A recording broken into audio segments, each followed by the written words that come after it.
ਉਹਦਾ 6 ਅਧਿਆਏ, ਉਹਦਾ 5, 6, 7, 8 ਵਚਨ ਅਸੀਂ ਪੜਾਂਗੇ। ਉੱਥੇ ਇਸ ਤਰ੍ਹਾਂ ਦੇ ਨਾਲ ਲਿਖਿਆ, ਮਹੇਸ਼ ਉੱਠ ਕੇ ਪੜ੍ਹ ਬੇਟਾ, ਪੜ੍ਹ ਉੱਠ ਕੇ। ਮਤੀ ਦੀ ਅੰਜੀਲ ਉਹਦਾ 6 ਅਧਿਆਏ 5, 6, 7, 8 वचन। जब तू प्रार्थना करे तो कपटियों के समान ना हो, क्योंकि लोगों को दिखाने के लिए आराधनालयों में और सड़कों के मोड़ों पर खड़े होकर प्रार्थना करना उनको अच्छा लगता है। मैं तुमसे सच कहता हूँ कि वे अपना प्रतिफल पा चुके। परंतु जब तू प्रार्थना करे तो अपनी कोठरी में जा और द्वार बंद करके अपने पिता से जो गुप्त में है प्रार्थना कर, तब तेरा पिता जो गुप्त में देखता है तुझे प्रतिफल देगा। प्रार्थना करते समय अन्य जातियों के समान बक ना करो, क्योंकि वे समझते हैं कि उनके बहुत बोलने से उनकी सुनी जाएगी। इसलिए तुम उनके समान ना बनो, क्योंकि तुम्हारा पिता तुम्हारे मांगने से पहले ही जानता है कि तुम्हें तुम्हारी क्या क्या आवश्यकता है। हालेलुया। प्रभु के वचन पढ़े जाने पर प्रभु की आशीष हो। यहाँ 2 प्रकार की प्रार्थना का जिक्र किया गया है। गलत उद्देश्य से प्रार्थना का करना और सही उद्देश्य से प्रार्थना करना। गलत उद्देश्य से प्रार्थना करने का अर्थ ये है कि वो लोगों को दिखाने के लिए ऊंची आवाज में प्रार्थना करते हैं और वो भवन में जाकर ऐसे ऐसे शब्दों का प्रार्थना में प्रयोग करते हैं कि सुनने वाले हर एक व्यक्ति के ऊपर ऐसा प्रभाव पड़ता है कि वो बहुत ही ज़्यादा आत्मिक है। एक बात यहाँ पे समझने की ज़रूरी है कि जो कुछ भी हम प्रभु के सामने अपने मुंह से बात को निकालते हैं उसका प्रतिफल मिलता है। प्रतिफल का क्या अर्थ है? प्रतिफल किसको कहते हैं? प्रतिफल मिलता है। क्या प्रतिफल? प्रतिफल का क्या अर्थ क्या है? प्रतिफल का अर्थ है कि हमें जो काम करते हैं उसके लिए इनाम मिलता है। जो भी कुछ हम प्रभु के सामने बोलते हैं उसका हमें इनाम मिलता है।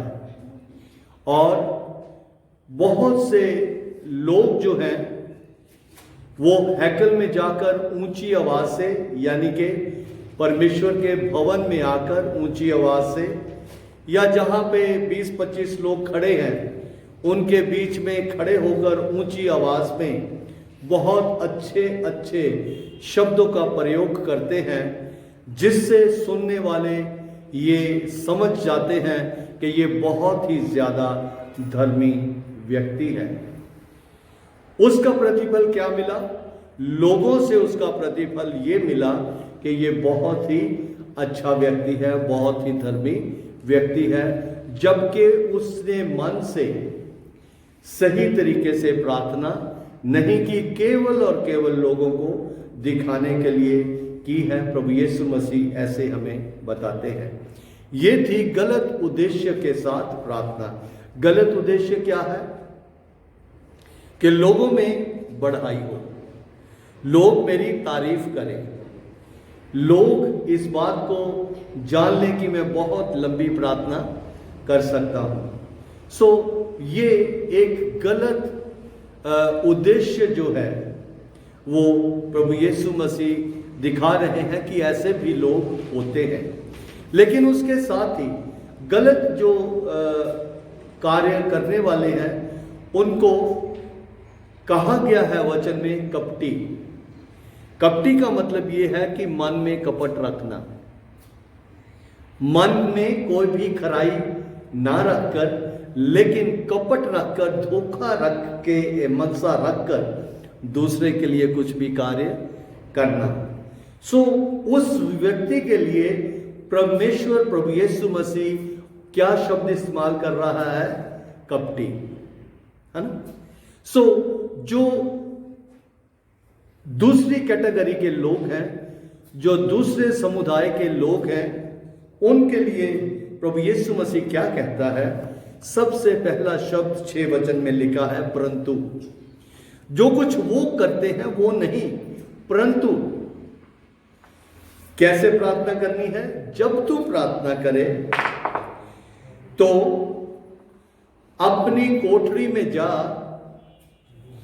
और द्वार बंद कर अपने पिता से जो गुप्त में है प्रार्थना कर। अपनी कोठरी में जा, जबकि दूसरा व्यक्ति तो भवन में जाकर या हैकल में जाकर या बहुत बड़े ऐसे जगह पे जाकर जहां पे लोग इकट्ठे हैं वहां पे जाकर वो प्रार्थना करता है। लेकिन प्रभु यीशु मसीह क्या कह रहे हैं कि जब तू प्रार्थना करे तब तू कहां जा? अपनी कोठरी में जा और क्या कर ले?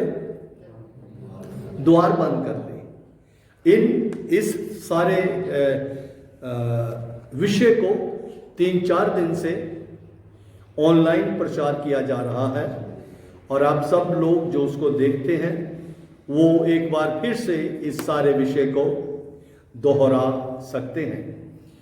द्वार बंद करने का मतलब ये है कि अपने आप को अलग कर लेना, अपने आप को उस वातावरण से अलग कर लेना जहां पे अलग अलग तरीके की परीक्षाएं हैं, आंखों की अभिलाषा है ना? बहुत बार चर्च में ये भाइयों के लिए तो पता नहीं कभी इस्तेमाल किया जाता कि नहीं, लेकिन बहनों के लिए ज़रूर इस्तेमाल किया जाता है कि चर्च में आकर देखना कि कांता ने केड़ा सूट पाया, बड़ा चमकीला जा, या बलविंदर ने है चुन्नी भी गोटे वाली ली है। ख्याल वचन वाल नहीं, दूसरिया चीज़ों वाल। ऐदा तो पहुंचा 4 इंची का, एने पहुंचा 1.5 इंची का ही रखा। बहुत मतलब ख्याल जो है वो अलग हो जाते हैं। लेकिन जब द्वार बंद हो जाता है, हम अपनी सोच को बंद कर देते हैं, अपनी आंखों को बंद कर लेते हैं, तो हमें कुछ भी नजर नहीं आता कि भूपिंदर ने कैसे रंग की शर्ट पहनी है। मैं नहीं देख पा रहा क्योंकि मेरी आंखें बंद हैं। प्रभु यीशु मसीह कहता है कि जब तू प्रार्थना करे, घर में जा, अपनी कोठरी बंद कर ले और अपने पिता से जो गुप्त में, गुप्त का मतलब क्या है कि परमेश्वर को हमने नहीं देखा, लेकिन हम जानते हैं कि हमारा परमेश्वर जीवित है। हमारे लिए वो गुप्त में है। गुप्त में जाकर अपने परमेश्वर से प्रार्थना कर, जो तेरी सुनकर तुझे प्रतिफल देगा। प्रतिफल कौन देगा? परमेश्वर। प्रतिफल दोनों तरफ से ही मिलता है। लोगों की ओर से प्रतिफल क्या मिला? बड़ाई मिली, है ना? लोगों ने तारीफ की, बहुत चंगा व्यक्ति है जी, किते वो प्रार्थना करता, बड़ी गढ़ के प्रार्थना करता, एंड ही नहीं होता उस प्रार्थना का। लेकिन प्रभु यीशु मसीह यहां इस बात को बताते हैं कि हमें प्रार्थना जो है वो अपनी कोठरी में जाके करनी है। आने वाले दिनों में हम देखेंगे कि प्रार्थना भी अलग अलग तरीके की प्रार्थना है। कुछ प्रार्थनाएं जो है हमें कोठरी में करनी है, कुछ प्रार्थनाएं हैं जो हमें सभा में करनी है, कुछ प्रार्थनाएं हैं जो हमें एक दूसरे के साथ मिलकर करनी है। यहां पे लिखा है कि जब तू प्रार्थना करे तो अपनी कोठरी में जा, द्वार बंद कर ले और अपने पिता से जो गुप्त में है प्रार्थना कर, तब तेरा पिता जो गुप्त में देखता है तुझे प्रतिफल देगा। प्रार्थना करते समय अब फिर यहाँ पे 2 व्यक्तियों का जिक्र किया गया है। प्रार्थना करते समय अन्य जातियों के समान बकबक ना करो। बकबक करने का क्या अर्थ है? बक बक करने का क्या अर्थ है? ज्यादा बोलना बातचीत करना हैं? ज्यादा बोलना बातचीत करना किसी से ज्यादा बोलना बातचीत करना, तो ज्यादा बोलना था बातचीत करना तो चंगी गल है कि नहीं? हाँ जी सत्या भैन जी। ਜਿੱਦਾਂ ਜੇ ਆਪਾਂ ਪ੍ਰਾਰਥਨਾ ਕਰ ਲਈਏ ਵੀ ਆਪਾਂ ਕਿਸੇ ਨਾਲ ਪਤਾ ਘੱਟ ਬੋਲਣ ਲੱਗ ਜਾਂ ਵੈਰੀ ਗੁੱਡ। ਬਕ ਬਕ ਕਰਨ ਦਾ ਮਤਲਬ ਹੈ ਆਪਾਂ ਆਮ ਦੁਨਿਆਵੀ ਜੀਵਨ ਦੇ ਵਿੱਚ अगर कोई ज्यादा बात करता है, फजूल की बात करता है, व्यर्थ बात करता है, तो हम उसको क्या कहते हैं? और ज्यादा बक बक ना कर, है ना? यानी कि बेसलेस, उसका कुछ आधार नहीं है, बोलते जाना बोलते जाना बोलते जाना, है नहीं? उसको कहते हैं बक बक। जब तो प्रार्थना करे तो अन्य जातियों के समान, पहले क्या लिखा? कपटियों के समान। अब क्या लिखा है? अन्य जातियों के समान, यानी कि जो लोग सच्चाई पर भरोसा नहीं करते, दूसरी चीजों पर भरोसा करते हैं, उनके समान बकबक नहीं करनी, परंतु थोड़े भी शब्द जो हैं वो परमेश्वर के सामने बोलने हैं। वो ज्यादा बकबक क्यों करते हैं? क्यों ज्यादा गल्ला करते हो? लिखा है कि वो समझते हैं कि उनके ज्यादा बोलने से उनकी सुनी जाएगी। लेकिन जो परमेश्वर से प्रेम करने वाले, उस पर विश्वास करने वाले लोग हैं, उनको प्रभु यीशु मसीह यहां सलाह देता है। क्या सलाह है? तुम उनके समान ना बनो, जैसे वो कर रहे हैं तुम वैसे ना करो। क्यों ना करो? क्योंकि तुम्हारा पिता तुम्हारे मांगने से पहले ही जानता है कि तुम्हारी क्या क्या आवश्यकताएं हैं। ये तो हो गया प्रार्थना का। उसके बाद कैसे प्रार्थना करनी चाहिए, उसकी 9 आयत से लेके 14 आयत तक है। लेकिन हम 15 आयत को देखेंगे। 15 आयत में लिखा है उपवास के बारे में। उपवास के बारे में की है? उपवास किनू कहते हैं? उपवास वर्त नू, है ना? जो प्रभु यीशु मसीह पर विश्वास करने वाले का अर्थ यह है कि अपनी दैनिक बातों को छोड़कर परमेश्वर के साथ समय व्यतीत करना। पहले हमने क्या देखा? गलत प्रार्थना और सही प्रार्थना। अब यहां पे हम देखेंगे गलत उपवास और सही उपवास। 16 वचन में लिखा है, जब तुम उपवास करो तो कपटियों के समान तुम्हारे मुंह पर उदासी न छाई रहे, क्योंकि वे अपना मुंह बनाए रखते हैं ताकि लोग उन्हें उपवासी जाने। मैं तुमसे सच कहता हूं कि वे अपना प्रतिफल पा चुके हैं। उपवास करने से भी प्रतिफल मिलता है। हेलो, उपवास करने से भी प्रतिफल मिलता है। उपवास रखना चाहिए, नहीं रखना चाहिए? हैं? रखना चाहिए। Okay, very good. उपवास जब रखते हैं तो उपवास का प्रतिफल मिलता है। उपवास का प्रतिफल हमें उस वक्त मिलता है जब हम सही तरीके से या गलत तरीके से उपवास करते हैं।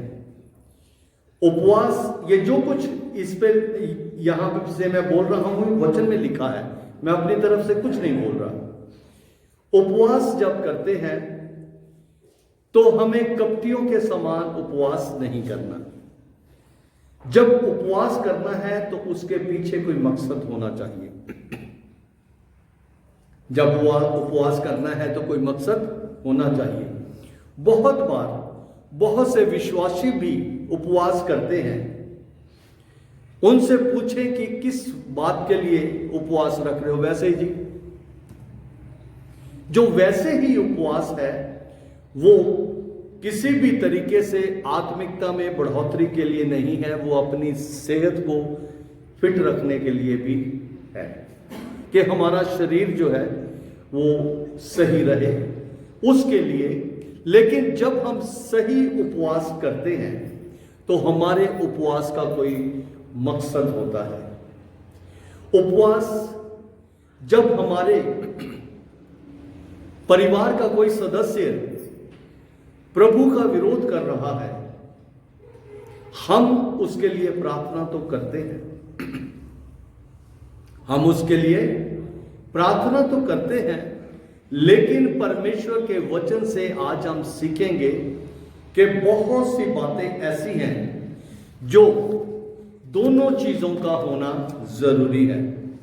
मत्ती की अंजील उसका 17 अध्याय उसके 21 वचन को हम देखें कि वहां क्या लिखा है। मत्ती की अंजील 29 पेज पे है, 17 अध्याय उसके 21 वचन में। मैं यहां पे 19 वचन से पढ़ रहा हूं। मिल गया सबको? भूपिंदर मिला? 17 मत्ती 17 ओदे 19 वचन तो मैं पढ़न लग गया।